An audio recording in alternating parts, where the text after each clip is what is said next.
मेरे प्रियो, यहाँ पर अभी हम लोगों ने परमेश्वर के वचन को पढ़ा। खुदावन का वचन यहाँ पर एक बहुत बड़ी बात हमें बताता है। यहोवा यूं कहता है, शापित है वह पुरुष जो मनुष्यों पर भरोसा करता है।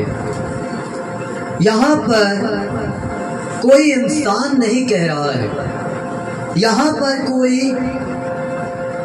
प्रचारक नहीं बोल रहा है, यहाँ पर स्वयं परमेश्वर कह रहे हैं। कौन? खुदा कह रहे हैं। या लिखा, यहोवा यूं कहता है। यिर्मयाह इस बात को लिखता है कि परमेश्वर ये कह रहा है कि श्रापित है वह पुरुष, वो मनुष्य, वो व्यक्ति जो मनुष्यों के ऊपर भरोसा करता है। आज बहुत बार हम अपने लाइफ में, अपने जिंदगी में, मेरे प्रियो, इंसानों के ऊपर भरोसा करते हैं। हम उनके ऊपर विश्वास करते हैं। हम सोचते हैं कि ये मेरा परिचित व्यक्ति है, या ये मेरा भाई है, या ये मेरी बहन है, या ये मेरे माता है, पिता है, कोई भी हो।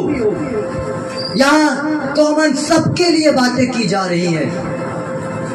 इसलिए बाइबल एक जगह पे कहती है कि माता अपने बच्चे को भूल जाएगी और छोड़ भी देगी, लेकिन मैंने तेरे चित्र को अपने हथेली पर खोद कर बनाया है।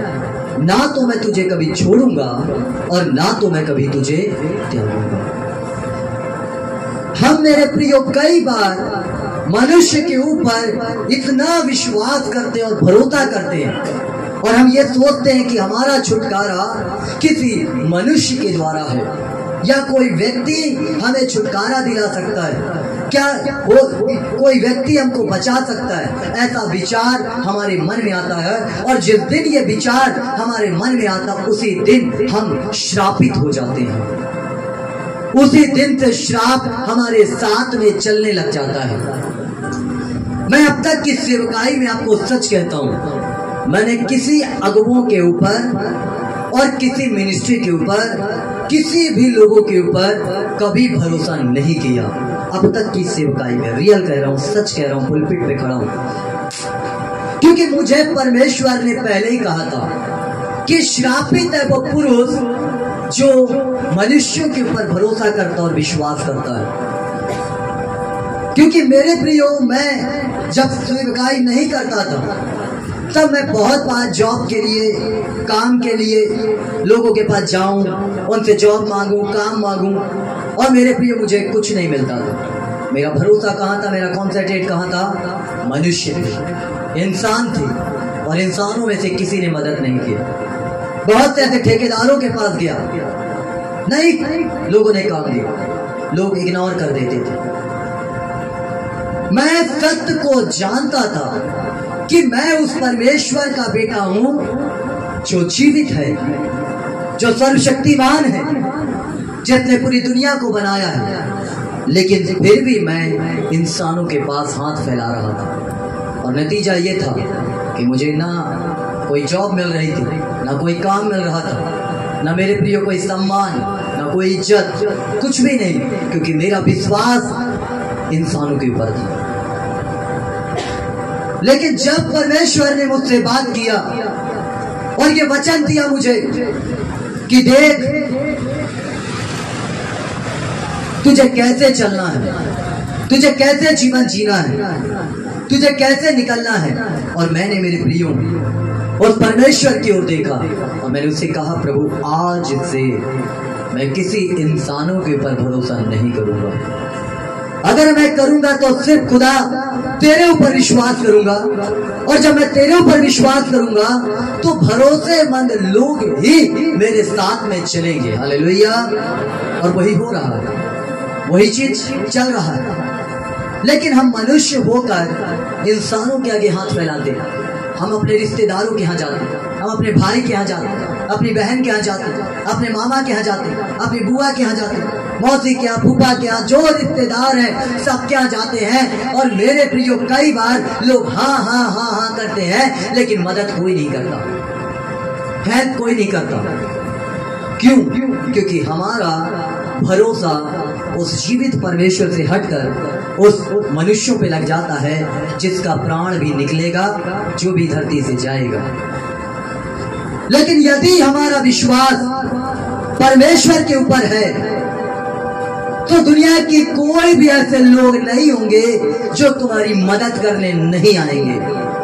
हर एक व्यक्ति मदद करने आएगा, हर एक जन को परमेश्वर खड़ा करेगा, हर एक व्यक्ति को परमेश्वर तैयार करेगा कि जा उस जगह पे मेरा बेटा और मेरी बेटी है और जाकर उसकी मदद कर, उसकी हेल्प कर। और वो आएंगे और मदद करेंगे। जैसे परमेश्वर कौओं को, पक्षियों को भोजन खिलाता है, जैसे परमेश्वर पक्षियों की रक्षा रखवाली करता है, जैसे परमेश्वर उनको संभालता है, वैसे परमेश्वर अपने चुने हुओं को भी संभालेगा। हालेलुया।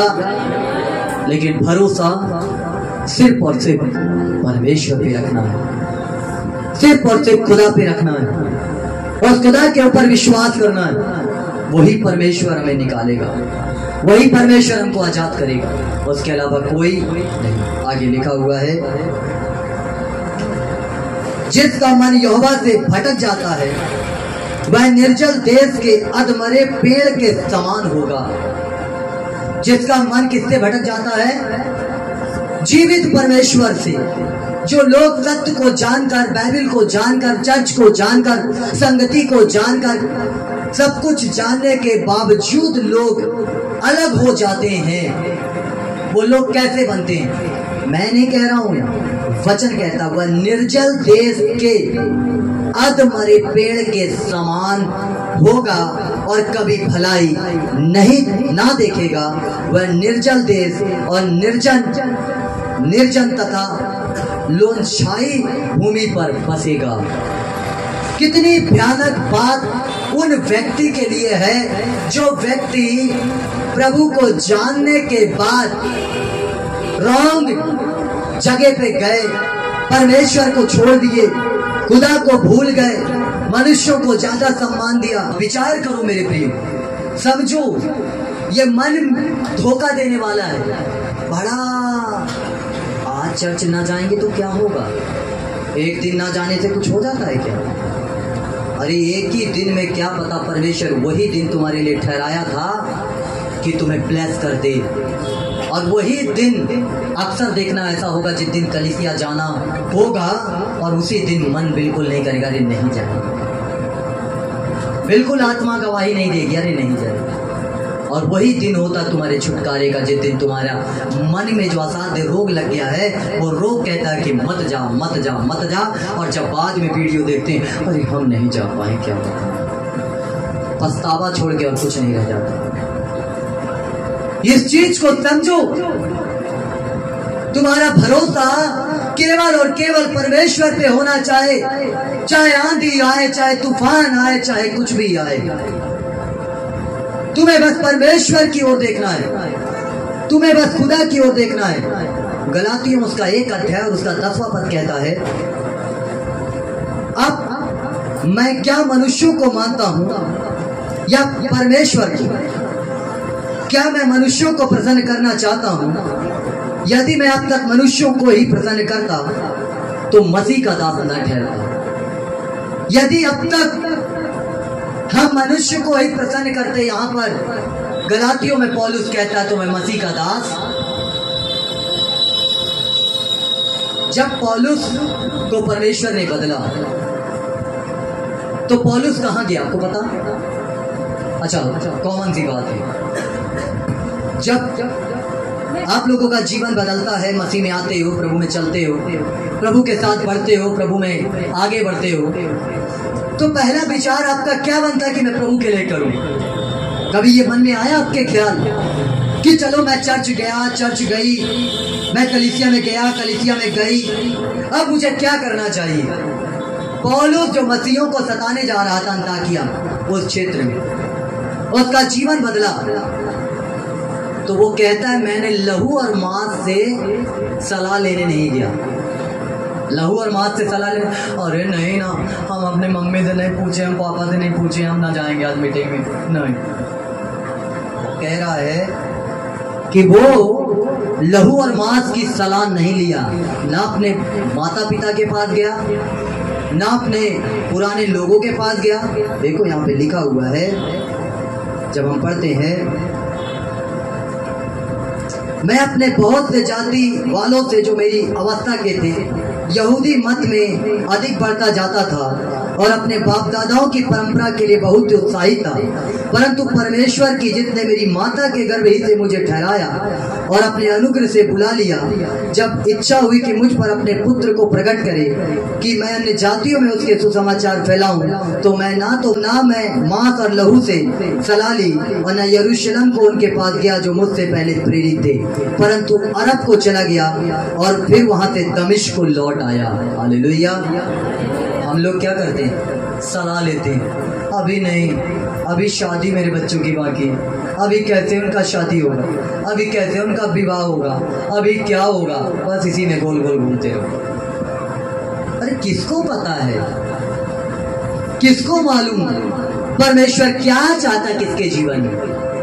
लेकिन हम मनुष्य अपने ऊपर भी भरोसा करते हैं, लोगों के ऊपर, और कई बार भटकाने वाले, हाँ दीदी यीशु मसीह को मानेगी ना तो शादी ना होगी। ये कौन सी बात है? यीशु मसीह को मानने से शादी नहीं होगी। जो दूल्हों को सुंदर सुंदर दूल्हा लाके देता है, सुंदर पत्नियों को दिलवाता है, जितने वचन में लिखा है, जितने स्त्री ब्याली उसने उत्तम पदार्थ पाया, जितने नर और नारी को आशीर्वाद दिया, जितने ब्लेस किया, उस परमेश्वर के लिए कह रहे हो कि यीशु मसीह को मानने से दूल्हा ना मिलेगा? तो पौलुस एक जगह कहता है, जिसकी कुंवारी अगर बिना विवाह के है तो बहुत अच्छा है, और विवाह कर देता तो भी अच्छा है, विवाह नहीं करता तो उससे भी अच्छा करता लो, क्योंकि वो परमेश्वर को प्रसन्न करने वाली बनी रहती है। हालेलुया। समझो, विचार करो, हम मनुष्य की सोच और विचार में गोल गोल घूम के परमेश्वर को छोटा करके मनुष्य को बड़ा कर देते हैं, और जब मनुष्य को बड़ा करते तो परमेश्वर फिर कैसे काम करे? क्योंकि हमने तो मनुष्य को बड़ा कर लिया है। हमने किसको बड़ा कर लिया? इंसानों को। और यहाँ पौलुस कह रहा है कि अब मैं क्या मनुष्य को मानता हूँ या परमेश्वर को? क्या मैं मनुष्य को प्रसन्न करना चाहता हूँ? यदि अब तक मैं मनुष्य ही को प्रसन्न करता तो मसीह का दास ना ठहरता। यदि मैं मनुष्य को अब तक प्रसन्न करता तो मैं मसीह का दास नहीं बनने वाला। आज विचार कर लेना, आज सोच लेना कि मेरे प्रियो आप किसके दास हैं? मनुष्य के दास हैं कि परमेश्वर के दास हैं? आप विचार कर लेना, आप किसको प्रसन्न कर रहे हो? इंसानों को प्रसन्न कर रहे हो कि परमेश्वर को प्रसन्न कर रहे हो? यदि आप परमेश्वर को प्रसन्न कर रहे हो, अभी मेरे मोबाइल लगा हुआ है, मैं दिखाता, एक चर्च है, चर्च में एक अगुआ प्रवेश करता, मैं बता चुका हूं, और चर्च के लोग हाथ की हथेलियों को ऐसे रखे हैं और वो पास्टर एक एक के ऊपर पैर रख के जा रहा है, और आगे एक चेयर रखी, जैसे ये मेरी यहाँ पे कुर्सी रखी है, और चेयर में कुछ फूल माला ऐसे रखे हैं। कलीसिया तो अंधी है ही है, अगुआ भी अंधा है, सच कह रहा हूं, और भीड़ अच्छी है। अंत के दिनों में लोग झूठी शिक्षाओं में, कथा कहानियों में और झूठी शिक्षाओं में मन लगाएंगे। अब मैं वहां से आता हूं, अब वो अपने हाथ को ऐसे खोलेगी, और मैं अगर उसके हाथ पे ऐसे चढ़ के आऊं तो क्या मैं ये बहुत अच्छा काम कर रहा हूं? ये कौन सी शिक्षा बाइबल में? मुझे बताओ, एक व्यक्ति निकाल के मुझे दिखा दे, कोई पादरी, ऑनलाइन कह रहा हूं मैं, एक व्यक्ति दिखा दे, कोई भी चमत्कार करने वाला दिखा दे कि हाँ यहाँ पे लिखा है, बाइबल में ये लिखा है कि परमेश्वर के दास आदर के योग्य समझे जाएं। क्योंकि परमेश्वर के दासों ने जो प्रेरित समझे गए थे, उन्होंने जब उनके लिए जब चमत्कार बड़ा किए उन लोगों ने, पौलुस, तो उनके लिए माला लाई गई, उनके लिए माला लाया गया, और जो बलिदान उस समय चढ़ाते थे, बलिदान के लिए वो पशु को लाया गया। और मेरे प्रियो, तब वहां परमेश्वर के दास चिल्लाते हैं, तुम ये क्या करते हो? हम भी तो तुम्हारे समान दुख सुख भोगी मनुष्य हैं, ऐसा मत करो हमारे लिए। वो रोके वहां पर, और एक बड़ा चमत्कार हुआ था, क्योंकि एक जन्म का लंगड़ा दौड़ने लग गया था, क्योंकि वो टकटकी लगाकर उनको देख रहा था। और आज केवल लोग सेवकाई चालू कर दिए, और कलीसिया भी अंधभक्ति में चली गई। मैं देख रहा हूं लोगों को, भक्त अंधभक्त बन चुके। यीशु मसीह सब करने वाला है, और लोग उसके हाथ में चढ़े, सब एक के बाद हाथ रख रहे हैं, और वो पादरी आया और अपनी कुर्सी को दंडवत किया ऐसे ऐसे। फिर बोले ले, अभी तक तो हम ये कांट पे ही देखते थे कि हाँ भैया लोग दंडवत करते हैं, अब तो कुर्सी जिसमें पादरी बैठेगा उसको भी दंडवत। ये क्या है? कहाँ पहुंच रहे हो तुम? कौन सी शिक्षा दे रहे हो दुनिया में? अंत के दिनों में ऐसे ही झूठे लोग उठ खड़े होंगे और बहुतों को बरगला देंगे और लोग चले भी जाएंगे। सामर्थ होता है, ये मेरी घड़ी में भी सामर्थ निकलेगी अगर मैं इसको पहना हो तो। अगर मेरे हाथ में ये घड़ी है, मेरे हाथ में ये वस्तु है, तो इसमें सामर्थ होगी, क्योंकि मेरे अंदर सामर्थ है। मैं जो कपड़े पहना हूं, इस कपड़े में सामर्थ होगी क्योंकि मैंने इस कपड़े को पहना और मैं मसीह को पहना हूं, इसलिए मेरे शरीर में सामर्थ है, मेरे वस्तु में सामर्थ है। लेकिन इसका मतलब नहीं कि पास्टर की घड़ी सामर्थी है, अब घड़ी की कीमत लगाओ कितनी। ये एक रॉन्ग टीचिंग है, ये गलत शिक्षा है, ये गलत शिक्षा, गलत टीचिंग है। तो कितने बोले पास्टर की घड़ी में ताकत रही, कहाँ धरा थे, चुपचाप उठा ले, वह घड़ी का चिपकाओ बीमारी जगह में है। लोगों की ये सोच भी है, लोगों का ये थिंकिंग भी है। अब मैं घड़ी का बात नहीं कर रहा हूँ, मतलब मैं बता रहा हूँ, किसी चीज को देख लिए वो उठा लिए, किसी चीज को कर लिए। सामर्थ कहाँ है? कहाँ है सामर्थ? कहाँ है सामर्थ? परमेश्वर के पास में वो सामर्थ तुम्हारे अंदर है। तुम्हारी देह पवित्र आत्मा का मंदिर है, तुम्हारी बॉडी, तुम्हारा शरीर ईश्वर का मंदिर है। लेकिन हम और आप देखा देखी उसने किया, हम भी की, उसने किया। बेचारे नए लोगों को कुछ पता ही नहीं है, वो तो जो भी पूंछ बन गए, जैसे आगे वाले ने किया वैसे पीछे वाले ने किया है। नए लोगों को कुछ मालूम ही नहीं है, उनको लगता होगा ऐसे ही करते होंगे। मैं एक वीडियो देख रहा था, कुछ एक धार्मिक स्थल था, वो धार्मिक स्थल पे एक पुल से होकर जाना पड़ता था। तो एक लड़के लोगों की तो आदत होती है उछल कूद करने की, तो लड़का ऐसे चलते चलते उसको टन से ऐसे करके बजा दिया, किसको? दीवार को। वो चल रहा था, वीडियो बना रहे थे उन लोग। अब जितने भी श्रद्धालु जा रहे थे सगरे उस पुल को टन टन बजाने लगे। वो एक मजाक किया, केवल वो वीडियो बना रहा था और वो तो बना के चला गया। और पीछे जितने भी उसको देखे सब। एक बार मैंने देखा एक वीडियो, जो कचरा डालने वाले, आपको पता होगा ज्यादातर होटलों में या आइसक्रीम के ऐसे दुकानों में आपको दिखता होगा कचरा डालने वाला कार्टून का बना देता, मुंह फटा रहता है, उसमें डब्बा डालो। जो पीछे पूंछ बन के चलने वाले लोग उसी को क्या करने लगे, चलो ये भी भगवान है। अरे भैया कहाँ जा रहे हो? कहाँ पहुंच रहे हो? अरे चेक तो कर लो कि ये है क्या। और यही कारण है कि जब इंसान परमेश्वर को महत्व नहीं देता है तो वो गिरता है, बीमारियों में जाता है, समस्याओं में जाता है, परेशानियों में जाता है। आज हम लोग परमेश्वर से प्राप्त करना तो सब चाहते हैं, लेकिन मिलता कुछ नहीं। ढूंढना तो सब चाहते हैं, लेकिन आता कुछ हाथ में नहीं। क्यों? क्योंकि हम सत्य को नहीं जानते। और जब नहीं जानते तो मेरे प्रियो कैसे हम आगे बढ़ पाए? यीशु मसीह ने कहा जगत की ज्योति मैं हूं। यीशु मसीह ने कहा जगत की ज्योति तुम हो। लेकिन शाम के समय लाइट को जलाए और जैसे लाइट चली तो कहे, तुम में से कितने होंगे जो शाम को लाइट चालू करते होंगे, कहते होंगे यीशु मसीह ने कहा जगत की ज्योति मैं हूं और जगत की ज्योति तुम हो। तुम्हारे अंदर से दुनिया चमकेगी, तुम्हारे अंदर से दुनिया में प्रकाश आएगा। लेकिन हम जो जब लाइट को जलाए तब हम लाइट प्राप्त कर रहे हैं। ऐसा हो सकता है क्या? ऐसा है? यीशु मसीह ने कहा तुम जगत की ज्योति हो, तुम्हारे अंदर से ज्योति और प्रकाश और सामर्थ निकलता है। लेकिन हम शाम के समय लाइट जलाए और कहे अब ठीक हुआ, अब आया उजेला, आया उजाला, 4 बूंद वाला नहीं, अब उजाला आ गया, अंधकार चला गया। है? सोचो कहां पे हो तुम, कहां तुम्हारी सोच है?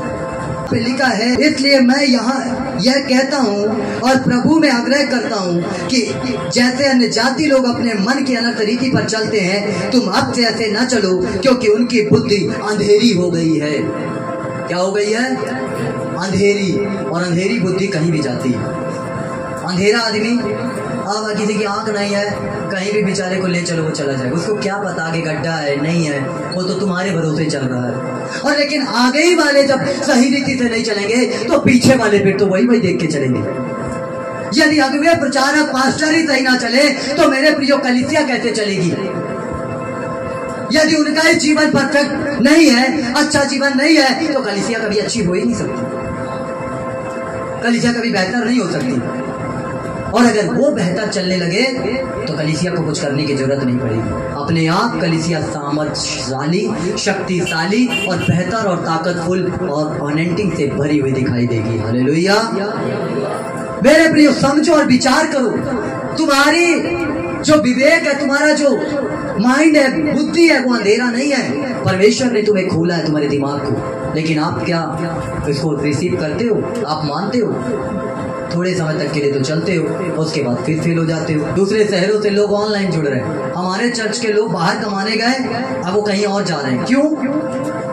फिर विपत्ति, जब परेशानी और अब समस्या आ गई है, इसमें बहुत से लोग बाहर शहरों से हैं जो ऑनलाइन मीटिंग को अटेंड करते हैं, ऑनलाइन जुड़ते हैं, यूपी से, बिहार से, गोवा से, हर जगह से जो ऑनलाइन ठीक हुए हैं। और यही कारण है कि अपने बहुत से लोग फेल हो गए। कोई व्यभिचार में डुबकी लगा गया तो भले वो दिखाएं हम बहुत धर्मी हैं, no no no no no. बहुत से लोग गिर गए पाप में। क्यों? क्योंकि जब आपको सही शिक्षा दी गई, आपको उड़ने का सूझा था और आप गिर गए जाके। ये हमारी बहन लोग बैठी चर्च नहीं आ पाती, ऑनलाइन कलीसिया में जुड़ती, पूरी प्रार्थना में जुड़ती, समस्या के कारण बेचारी लोग नहीं आ पाती, लेकिन बराबर चर्च में जुड़ती हैं, पूरे समय जब भी मीटिंग, जो भी मीटिंग होती है, सब चीजों में जुड़ती है। होता क्या है कि जब हम उस चीज को नहीं पहचानते तो हम आशीष नहीं प्राप्त करते। ये शुक्रवार को जो मीटिंग हुई थी, आपने देखा ना, एक नई बहन जो दुष्ट आत्मा से जकड़ी थी यहीं बैठी थी, और मैंने कितने बार उसके सिर पे हाथ रखा, नहीं ठीक हुई, पश्चाताप कराया। उसके माता पिता यहाँ बैठे हैं। वो उस दिन गुजरात में अन्य भाषाओं में प्रार्थना करने लगी। अभी उसका बपतिस्मा नहीं हुआ है। प्रेरितों के काम में परमेश्वर का वचन कहता है, जब परमेश्वर किसी को देना चाहे तो कौन उसे रोक सकता है? हालेलुया। नए लोग आगे अन्य भाषाओं में प्रार्थना कर रहे हैं। वाह। और भी कई लोग, एक यूपी से बहन गवाही दे रही थी, लखनऊ से, दूर दूर से लोग गवाही दे रहे हैं, ऑनलाइन जुड़कर अद्भुत तरीके से परमेश्वर को चंगाई दे रहा है, छुटकारा दे रहा है, हीलिंग दे रहा है, उद्धार कर रहा है उनका। लेकिन भाई बहुत बार जब हम अपने चर्च को चर्च नहीं समझते, हम सोचते अरे हम ठीक है, हम तो यहाँ आ गए, अब हम कहीं और जाते रहे, और जब कोई प्रॉब्लम आती है तब हमारा पादरी कहाँ है, वही हमारे को बचाएगा, है ना? तो ऐसे लोगों के लिए भी हमने अच्छा उपाय खोज लिया। पौलुस ने एक वचन दिया कि मैंने अमीरों को लूटा कि गरीबों पे दान करूं। बस वही करना है वैसे लोगों के साथ, समझ रहे हो? पौलुस कह रहा वचन में कि मैंने लिया उस चंदे को कि मैं उन कलीसियाओं की मदद करूं, तो बस हमको भी यही करना है कि जब लोग लापरवाही करें तो ला भैया उधर से इधर से दे कि अब हम सेवकाई को परमेश्वर के कई और भी शहरों में, कोई और भी जगहों पे कर सकें। जो लापरवाही लोग करेंगे उन लोगों के लिए, सबके लिए नहीं। हालेलुया। और हमें तो नॉलेज है, पादरी है तो हमको पता है कि कौन करेगा कौन नहीं करेगा। नहीं भैया, दुनिया में बहुत से पादरी हैं, जाइए करवाइए, बुराई करिए, कोई दिक्कत नहीं। क्योंकि जब तुम परमेश्वर के वचन को, उसकी सेवकाई को, उसकी सामर्थ को नहीं पहचानोगे तो परमेश्वर कैसे तुम्हारी जिंदगी में काम करेगा?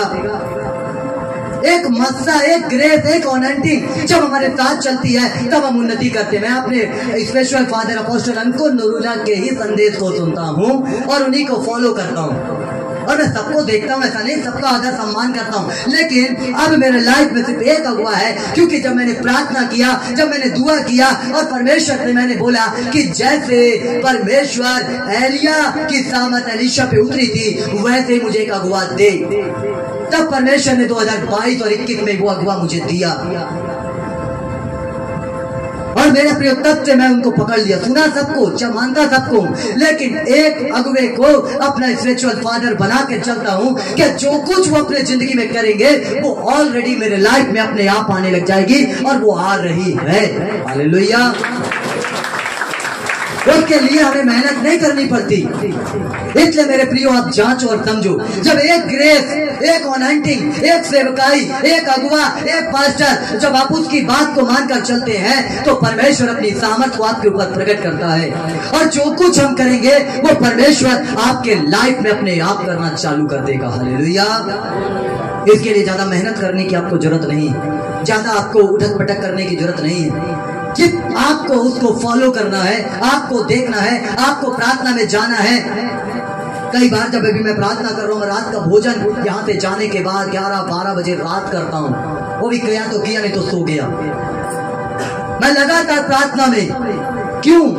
क्योंकि मैंने अपने लिए भी प्रार्थना करी, परमेश्वर से बोला, और 17 तारीख के बाद से मेरे ऊपर से भी हर प्रकार की वो रुकावटें जो शैतान की थी वो टूटी, और आज परमेश्वर चाहता है कि तुम्हारे ऊपर से भी वो टूट जाए। परमेश्वर का प्रचार केवल मुंह से नहीं प्रचार करना है, उसकी सामर्थ को भी प्रकट करना है, कि तब जाकर कलीसिया बचती है, तब रूहें बचती हैं। ऐसा नहीं कि कोई भी आपको बोला, कोई भी आपको मिल गया, अरे उद्धार का वचन सुनाओ, उद्धार की बातों को बताओ, और मेरे प्रियो सामर्थ के काम नहीं किया तो कलीसिया कभी भी उन्नति नहीं करती है। मैं केवल आपको उद्धार की बातें बताऊं और सामर्थ के काम ना करूं तो कलीसिया ग्रोथ नहीं करेगी। मुझे सामर्थ को भी प्रकट करना पड़ेगा परमेश्वर की, मुझे उसके अभिषेक को भी दिखाना पड़ेगा, उसकी सामर्थ को भी बताना पड़ेगा। आज के दिन अगर बारिश नहीं हो रही तो यह परमेश्वर की सामर्थ है, क्योंकि हमने प्रार्थना करी कि कल तेरे बच्चों को आने में कोई दिक्कत ना होने पाए। मौसम सही रखना, बादल को देना, लेकिन बारिश नहीं देना। सेम वही है सुबह से। परमेश्वर अपने दासों की प्रार्थनाओं को सुनता है और प्रकट करता है और पूरा करता है। लेकिन मैं और आप किससे प्रसन्न कर रहे हैं? किसी इंसान को, किसी मनुष्य को? खुदा के करीब लौटो और परमेश्वर के करीब आ जाओ, क्योंकि वो परमेश्वर तुम्हारे जीवन में काम करना चाहता है। मैं चाहता हूं कि ये घड़ी जो मेरी सामर्थी है ना, थोड़े समय के लिए रेनू के हाथ में दे दो, उसको खड़ा करके वापस देना है, लेकिन है ना। सानिया कहाँ गई बता देना, मेरी घड़ी है ना। आ जाओ बेटा, जाओ रेनू को देव ये घड़ी खड़ी, हाथ ऊपर कर लो, पकड़ लो, और उसके पीछे एक वॉलंटियर चले जाओ। Yes, thank you Jesus. पवित्र आत्मा अपने हाथों को ऊपर उठा बेटी। वो घड़ी जो परमेश्वर अद्भुत काम करता है और सामर्थ को प्रकट करता है। यदि मैं केवल प्रचार करूं और सामर्थ को प्रकट ना करूं तो मेरे प्रिय कुछ भी नहीं है। इसलिए उस चीज को आपको देखना है। वो लॉर्ड परमेश्वर अपनी बच्ची पर दया करे, और जो मेरी घड़ी उसके हाथ पर है परमेश्वर, वो घड़ी परमेश्वर समय को दिखाने वाली है, टाइम को दिखाने वाली है, लेकिन परमेश्वर खुदावन वो मेरी है, और जो सामर्थ मेरे अंदर है वो मेरे हर एक वस्तु के ऊपर है, हर एक चीज के ऊपर है, हर एक वस्तु के ऊपर जो मुझसे जुड़ी है, मेरे लोगों के ऊपर है, हर एक चीज के ऊपर परमेश्वर तेरी सामर्थ जो मेरे अंदर है, मेरे सब चीजों के अंदर है, चाहे वो मेरे कपड़े हो, मेरी घड़ी हो, मेरा माइक हो, हर चीजों के ऊपर परमेश्वर तेरी सामर्थ है। और मैं चाहता हूं कि तू प्रकट कर परमेश्वर। यीशु मसीह उस बहन को छू ले और परमेश्वर काम कर। देखो सब लोग, यस परमेश्वर, खुदा बंदे आकर, खुदा बंदे आकर, खुदा बंदे आकर, खुदा बंदे आकर। परमेश्वर केवल मैं मुंह से प्रचार नहीं कर रहा हूं, परंतु तेरी सामर्थ को भी मैं प्रकट करवा रहा हूं परमेश्वर, कि जिससे लोग जान ले कि मैं जिस परमेश्वर की आराधना करता हूं वो जीवित है, वो सर्वशक्तिमान है, वो अद्भुत करने वाला परमेश्वर है। और वो घड़ी में मेरी तेरी सामर्थ उतर जाए अभी इस समय। वो घड़ी जो उसके हाथ में है, यीशु के नाम से परमेश्वर की सामर्थ इसी समय उतर जाए। और खुदा यस, थैंक यू जीसस। जोरदार ताली को बजाओ, घड़ी वापस ले आओ। घड़ी को वापस ले आना। Thank you Jesus.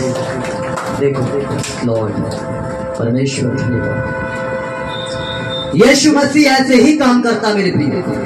हर एक वो चीज जो अगुओं से जुड़ी होगी वो सामर्थ्य होगी, वो मिराई का वो चमत्कार करेंगे। लेकिन सवाल ये है कि तुम किसके पीछे चल रहे हो, अगुए के पीछे कि परमेश्वर के पीछे? सवाल ये है। अगर जो चीज हमसे जुड़ी है, हमारी हर चीजों के ऊपर, ये नहीं कि अब घड़ी लेके भाग लेना है ना मैंने बताया इसलिए कि तुम जानो, तुम समझो। आज परमेश्वर अपनी सामर्थ्य को प्रकट कर रहा है। इसलिए मेरे प्रियो, आज से तुम्हें क्या बनना है? धन्य बनना। क्या? धन्य है वो लोग जो किस पे भरोसा रखते हैं? किस पे भरोसा रखते हैं? परमेश्वर पे भरोसा रखते हैं। धन्य है वो लोग जो परमेश्वर पे भरोसा रखते हैं। और श्रापित है वो लोग जो किस पे भरोसा रखते हैं? मनुष्यों पे। आज से किसी इंसान पे भरोसा मत करना। कोई तुम्हारा छुटकारा नहीं देगा। कौन देगा? परमेश्वर। कौन? परमेश्वर। मेरा परमेश्वर, मेरा परमेश्वर प्यारा, मेरा परमेश्वर, मेरा परमेश्वर, मेरा परमेश्वर प्यारा, मेरा परमेश्वर, मेरा परमेश्वर, मेरा परमेश्वर प्यारा, मेरा परमेश्वर